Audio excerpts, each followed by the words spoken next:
Bismillahirrahmanirrahim. Assalamualaikum warahmatullahi wabarakatuh. Selamat menyimak kembali penjelasan saya mengenai titrasi asam basa, khususnya titrasi asidimetri, di mana kali ini saya akan membahas tentang perhitungan dalam titrasi penetapan kadar natrium karbonat dan natrium bikarbonat dalam campurannya. Kali ini, seperti biasa, kita akan menggunakan data hasil praktikum dari siswa SMK Bani Saleh. Data yang diperoleh adalah sebagai berikut. Oke, dalam data ini di sini ya diketahui ada data massa. Ini adalah massa sampel. Kemudian ada juga data volume, ya, volume titrasi yang pertama dengan menggunakan indikator penoftalen. Nah, ini menggunakan indikator penoftalen dan ini yang menggunakan indikator metil jingga. Ya, masing-masing ada dua data volume. Nah, kemudian dalam perhitungannya kita akan menggunakan rumus sebagai berikut.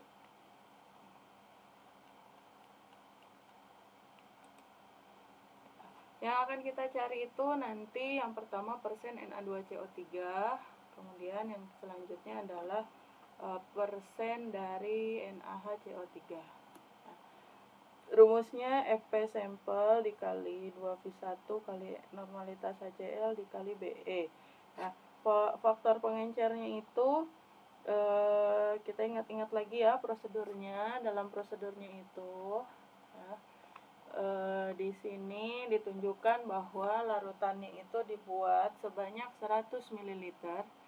Nah, larutannya 100 ml dan dipipet 10 ml untuk setiap titrasi. Berarti faktor pengencernya itu adalah 100 dibagi 10.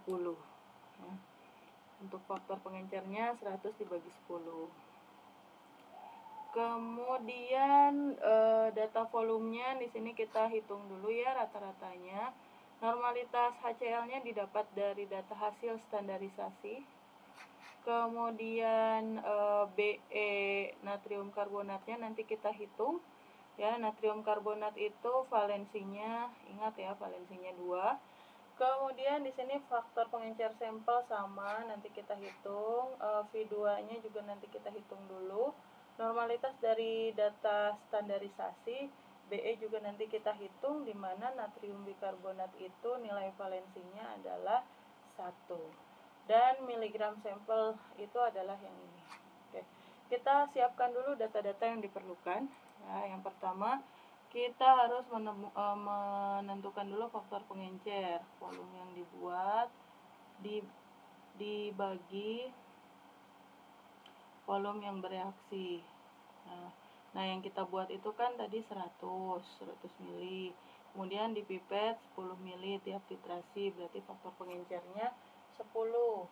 Kemudian selanjutnya kita juga harus menghitung V1 rata-rata. Nah, V1-nya itu datanya dari sini.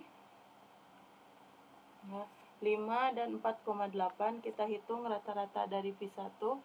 V1 sama dengan 5,0 ditambah 4,8 dirata-ratakan berarti dibagi 2. Nah, kita hitung terlebih dahulu. Hasilnya adalah 4,9 ml. Kemudian selanjutnya kita juga harus menghitung Be dari Na2CO3 dan NaHCO3. Oh ya, sebelumnya kita hitung dulu V2-nya ya. Kita rata-ratakan datanya yang ini 11,7 dan 11,9. Kita hitung terlebih dahulu ya V2-nya. V2 sama dengan 11,7 ditambah 11,9 dibagi 2. Hasilnya adalah 11,8 ml. Oke, kemudian normalitas HCl-nya yang hasil standarisasi. Nah, kita lihat ya dari data perhitungan standarisasi. Data hasil standarisasinya segini ya. Kita salin ke slide yang tadi. Ya, itu adalah nilai dari normalitas HCl hasil standarisasi. Kemudian kita hitung BE dari natrium karbonat, ya, BE dari natrium karbonat dan BE dari natrium bikarbonat. Ya, BE natrium karbonat, BE dari Na2CO3, kita hitung dulu MR-nya, Na kali 2 C kali 1 O kali 3. MR-nya itu 106 ya. Kemudian kita dari nilai MR ini kita hitung BE-nya dengan rumus MR dibagi valensi, di mana MR-nya 106, kemudian valensinya 2, berarti BE-nya itu adalah 53. Kemudian kita juga harus hitung BE dari NaHCO3. Rumusnya sama ya, MR dibagi valensi. Kita hitung dulu MR dari NaHCO3. Nah, ya, baik, kita dapatkan nilai MR-nya itu adalah 84, sehingga BE dari NaHCO3 adalah 84 bagi 1, valensinya kan 1, yaitu 84. Oke, sekarang dari data-data ini, ya, dari data-data ini, marilah kita hitung kadar dari Na2CO3 dan NaHCO3. Kadar Na2CO3, rumusnya Fp dikali BE dikali N dikali V dibagi miligram sampel kali 100. Oke, kita masukin angka-angkanya. Fp-nya 10, BE dari natrium karbonat itu adalah 53. Nah, oh ya, sorry, N-nya bukan begitu ya rumusnya, tetapi dikali 2V1 dikali normalitasnya 0,02411757887 dikali 2 dikali 4,9 dikali 100 dibagi miligram sampel. Miligram sampelnya itu kita ambil dari data ini, 0,6074 gram kita jadikan miligram, berarti 607,4 gram. 607,4 miligram. Nah, oke, mari kita hitung. Hasilnya adalah 63,38%. Oke, selanjutnya kita hitung berapa kadar dari natrium bikarbonat. Sebelumnya kita tulis dulu ya rumusnya. Persen dari NaHCO3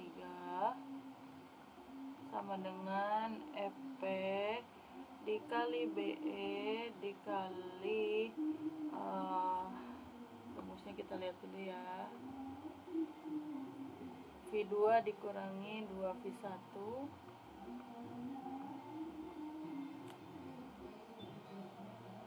V2 dikurangi 2V1 dikali normalitas dari HCl dibagi miligram sampel dikali 100. Oke, kita masukin angka-angkanya. Fp-nya itu 10, BE-nya adalah ini ya, 84 dikali V2-nya itu 11,8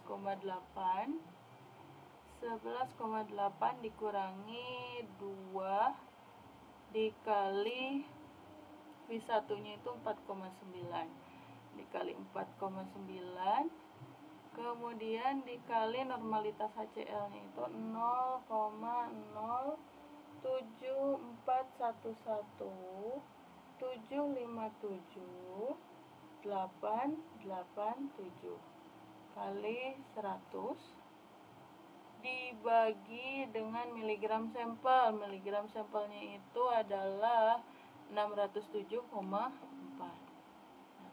lihat dari data penimbangan 607,4, maka dapat kita hitung hasilnya adalah berdasarkan perhitungan didapatkan kadarnya itu adalah 20,5% ya. Demikian cara perhitungan dalam titrasi penetapan kadar karbonat dan bikarbonat ya. Jangan lupa dalam setiap perhitungan analisis kalian juga harus menyiapkan data persen kesalahan dan persen teoritis. Persen teoritis dulu kalian hitung, kemudian setelah itu dihitung juga persen kesalahan untuk mengetahui seberapa besar sih ketelitian kita dalam melaksanakan kegiatan praktikum. Baik, demikian penjelasan saya tentang perhitungan dalam penetapan kadar natrium karbonat dan natrium bikarbonat. Semoga bermanfaat. Terima kasih. Assalamualaikum warahmatullahi wabarakatuh.